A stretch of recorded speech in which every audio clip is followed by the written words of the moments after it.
Quiero iniciar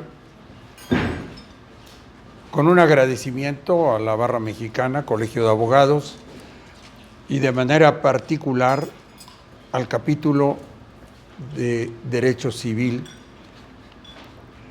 Creo que repetiré lo que dije llegando a la Procuraduría, cuando decían que hace un notario y un civilista en la Procuraduría General de Justicia del Distrito Federal, y les decía yo, es que no se puede dejar la materia penal en manos de penalistas, como Clemenceau. Y la verdad es que les decía yo siempre a mis alumnos de la Anáhuac, el que no sepa derecho civil nunca aprenderá el derecho penal, porque es el laboratorio, es el centro del derecho. De ahí se derivan muchísimas áreas del derecho, pero todo arranca con el derecho civil. Y si me apuran tantito, desde Roma y después con Napoleón como el ombligo del derecho civil. Así que con ese ánimo empezaré a platicar lo que pusimos de título La sociedad de la indiferencia. Y voy a comenzar con algo concreto, algo que ocurre hoy por hoy y que todos de alguna manera ya sabemos. En 2023, el INEGI registró en México más de 31,000 homicidios. En ese mismo año, el Registro Nacional de Personas Desaparecidas acumulaba más de 115,000, hoy son más de 133,000. Esos números no son datos de otro país, son los nuestros. Estos números además aumentan año con año y se repiten con escalofriante regularidad. Ahora la pregunta que me interesa no es la terrible cifra de cuántos muertos se han sumado a lo largo de este año, a la terrible cifra que atraviesa más de un sexenio. La pregunta es otra. Después de conocer esas cifras, ¿qué hemos hecho? ¿Dónde estábamos esa tarde? ¿Qué comimos? ¿Qué vimos en la pantalla? La respuesta para la mayoría de nosotros es que no pasó nada. Seguimos. La maquinaria continuó, los mercados abrieron, los restaurantes estuvieron llenos, las redes sociales se llenaron de sus publicaciones habituales. La pregunta central entonces no es por qué hay tanta violencia en México. Esa pregunta, aunque legítima, tiene respuestas que todos conocemos. La pregunta que nos ocupa es más incómoda. ¿Por qué la violencia no nos detiene? ¿Por qué razón no hacemos un alto en el camino para reflexionar sobre la devastadora presencia de la violencia? Antes de seguir, necesito clarificar algo. Lo que voy a describir no es una acusación. No vine a señalar culpables en esta sala. Lo que voy a hacer es algo parecido a lo que hace un patólogo. Abrir el cuerpo, mirar adentro y decir con exactitud qué es lo que está fallando y desde cuándo. La indiferencia ante la muerte masiva en México no es una debilidad moral reciente. No es que esta generación sea más cobarde o más cínica que las anteriores. La indiferencia es el resultado de una estructura histórica muy precisa, construida durante siglos. Pensemos en los grandes momentos de transformación política de la modernidad. En la Revolución Francesa, la muerte interrumpió la historia. El dolor colectivo funcionó como dique, obligó al poder a detenerse, a rendir cuentas, a reorganizarse bajo nuevas premisas. En la independencia norteamericana, la guerra no derivó en el encumbramiento de un caudillo, se convirtió en texto constitucional, en criterio de legitimidad, y la guerra civil, más adelante en Estados Unidos, fue el principio de una igualdad para terminar con la no discriminación y con otros derechos sociales. En estos casos, la pérdida humana se transformó en una exigencia política vinculante. En México, el patrón fue diferente. Desde la independencia hasta hoy, los grandes cambios políticos han sido conducidos, pactados y administrados por élites que se reconfiguran a sí mismas. La violencia existe y es masiva, pero no opera como palanca de subversión popular sostenida. La muerte acompaña el proceso, pero no lo gobierna. Se acumula sin producir interrupción, se repite sin generar quiebre, se integra a la normalidad.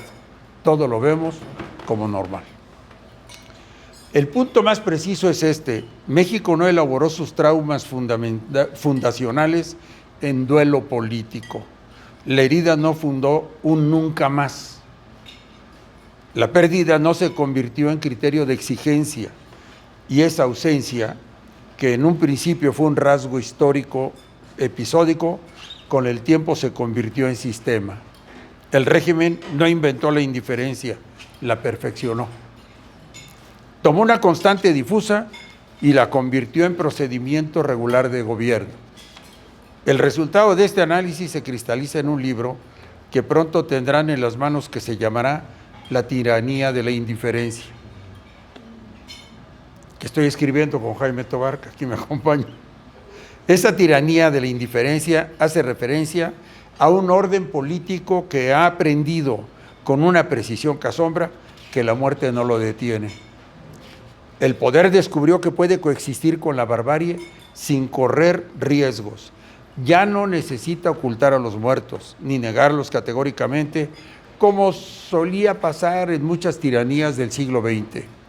Hoy el poder puede administrarlos como un dato más, explicarlos con retórica vacía y contabilizarlos en la estadística diaria. Como decía Stalin, o dicen que decía, se convirtieron en números, dejaron de ser personas.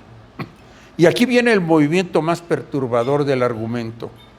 Para que eso sea posible, la sociedad debe dejar de buscar culpables para obsesionarse con las circunstancias. Cuando reducimos el horror a una consecuencia mecánica de factores económicos o geopolíticos, cuando decimos que la violencia es culpa de la pobreza o del mercado o de las drogas, operamos una transformación peligrosa. Convertimos la historia humana, que es el reino de la libertad y la decisión, en un proceso natural de necesidad ciega, donde nadie es responsable porque todos son víctimas de sus circunstancias. Se confirma así la superfluidad de las víctimas. La muerte carece de significado político, se degrada a dato estadístico. Pero la historia institucional por sí sola no explica el presente. Algo más ocurrió en las últimas décadas que terminó de cerrar el círculo. Guy Debord lo descubrió con una frase lapidaria: lo verdadero es solo un momento de lo falso. El régimen contemporáneo del espectáculo no suprimió la muerte, hizo algo más eficaz: la despojó de su densidad hasta volverla inofensiva. Logró lo que parecía imposible, que la catástrofe ocurra sin que nada acontezca. Pensemos en cómo nos enteramos de las masacres. Una notificación en el teléfono, un titular que dura 2 días en tendencia, una columna de opinión, un hashtag que envejece en 48 horas. El algoritmo de la indignación no busca justicia, busca circulación. La clase política transmuta los cuerpos rotos en cifras abstraídas de su carga traumática. Los comentaristas convierten la tragedia en insumo para la narrativa del día. Y nosotros, que somos la audiencia de todo esto, subimos nuestra indignación a las redes con toda la sinceridad del mundo, y al día siguiente ya estamos viendo y viviendo otra cosa. Jean Baudrillard sentenció que el olvido del exterminio forma parte del exterminio. Seguir viviendo como si nada, convivir con el exterminio sin detenerse, confirma que la muerte del otro ni nos liga ni nos obliga. Aristóteles definió al ser humano como el animal político, el ser cuya humanidad se realiza en la comunidad a través de la palabra compartida y la gestión de lo común. La tiranía de la indiferencia ha producido su antítesis, el animal apolítico.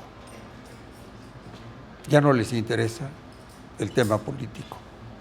Un sujeto despojado de su facultad para fundar comunidad, que ya no se vincula, que sobrevive aislado, encapsulado, funcionando biológicamente, pero políticamente muerto. Y aquí en este punto les hago una pregunta que no tiene intención de provocar, pero que tampoco tiene respuesta fácil. ¿Cuándo fue la última vez que la muerte de alguien que no conocían los obligó a detenerse de verdad? No a publicar en Instagram o en Facebook, no, a indignarse por 3 días, sino a detenerte, cambiar algo, exigir algo. Si la respuesta es que no lo recuerdan o que fue hace mucho tiempo, eso tiene un nombre político. La legitimidad del gobierno se volvió irrelevante. Aquí les platicaré algo. Yo soñaba con estudiar en Jalapa, en la Universidad Veracruzana, pero mataron a un compañero de mi escuela y empezamos a protestar. Al principio éramos 10, luego 20, luego 100, luego 200, y luego había paro en todas las escuelas del pueblo y hasta los comerciantes nos acompañaban. Entonces, ¿qué fue lo que pasó? Cambiaron al juez, al Ministerio Público, a la policía. Yo tenía 17 años, acabé detenido en Jalapa. Empecé a ser regañado por el gobernador. Yo también le exigí, y en ese momento, con pulcritud, me describió la diferencia entre el destierro, el encierro y el entierro. Y aquí me tienen en México en la Escuela Libre de Derecho. Fue como llegué de manera bendita y venturosa a la escuela. Pero fue la última sociedad que conocí que se indignara, además del 68, por supuesto, y de menos el 71. Pero el poder ya no necesita ganarse, la legitimidad del gobierno se volvió irrelevante. El poder ya no necesita ganarse la legitimidad porque nadie se la retira. Porque un poder que no teme a la muerte no tiene por qué justificarse ante los vivos. Hasta aquí el diagnóstico, y sé lo que viene a continuación en el pensamiento de todos ustedes. Y entonces, ¿ahora qué hacemos? Cuando menos yo me he hecho esa pregunta. Les voy a ser honesto, esa pregunta tiene una trampa interna que el análisis político lleva décadas sin resolver. Se llama el círculo vicioso entre la reforma y la conciencia. ¿Reformamos las instituciones primero o cambiamos a las personas primero? Porque al final de cuentas es un problema también de pobreza institucional. La ciencia política tiene 2 respuestas y las 2 son verdaderas y las 2 son insuficientes por separado. Hay quienes dicen, sin instituciones que funcionen, el individuo virtuoso es heroísmo sin consecuencia. Hay quienes responden, sin personas que porten un ethos diferente, la mejor institución es un cascarón que el poder de siempre llena con la lógica de siempre. Los 2 tienen razón y a la vez los 2 se necesitan mutuamente. Y eso que suena a solución es en realidad la descripción del problema. Simone Weil, en 1943, escribió sobre cómo reconstruir la Francia devastada por la guerra. Su diagnóstico era brutal: el arraigo, la pertenencia a una comunidad, a una tradición, a una forma de vida que dé sentido a la existencia, más allá del consumo y la supervivencia, es la necesidad humana más ignorada y más fundamental. Un ser humano desarraigado no puede actuar moralmente porque ha perdido el suelo desde el que puede condolerse por el otro. Así pues, el Estado centralizado y el mercado son máquinas de desarraigo que destruyen sistemáticamente las comunidades locales, las tradiciones, las formas de vida que dan sentido a la existencia cotidiana. Cuando ese suelo se destruye, la institución no tiene sobre qué apoyarse. Puede reformarse indefinidamente sobre el vacío. Entonces la pregunta cambia de forma. La pregunta ya no es cómo reformamos la institución, la pregunta es cómo reconstruimos el suelo sobre el que la institución podría tener sentido. Y aquí es donde el libro descubre algo que no esperaba encontrar. El arraigo no está muerto en México, sobrevive. Hay evidencia empírica de ello. Las madres que buscan a sus hijos en el desierto con las manos, sin que el Estado les diga dónde cavar. Los maestros que todavía tienen vocación y que llevan la escuela donde el sistema no llega y que no obedecen al secretario de Educación Pública ni a los políticos que quieren acabar con la educación en este tiempo, pero en todo tiempo con la calidad educativa y desviar del texto constitucional el sentido de nuestra educación. Las comunidades que decidieron confiar entre sí antes de que la institución se los garantizara. Ninguno de ellos es la solución, ninguno puede solo. Pero todos son la demostración de que la apuesta es posible, son la evidencia de que la llama no se ha extinguido del todo. El economista Alain Peyrefit estudió durante décadas por qué algunas sociedades generan instituciones eficaces y otras no. Su conclusión fue contraria a la intuición convencional. La sabiduría habitual dice: construyamos buenas instituciones y produciremos confianza. Peyrefit demostró lo contrario. La confianza tiene que existir antes de que la institución pueda funcionar, y la confianza se construye cuando alguien apuesta antes de tener garantías. Por cierto, su libro se llama La Société du Confiance. Cuando un grupo decide actuar como si el otro importara, antes de que el sistema lo exija, antes de que la historia lo valide. Esa es la apuesta de la confianza, y las madres buscadoras son eso. Los colectivos de memoria son eso.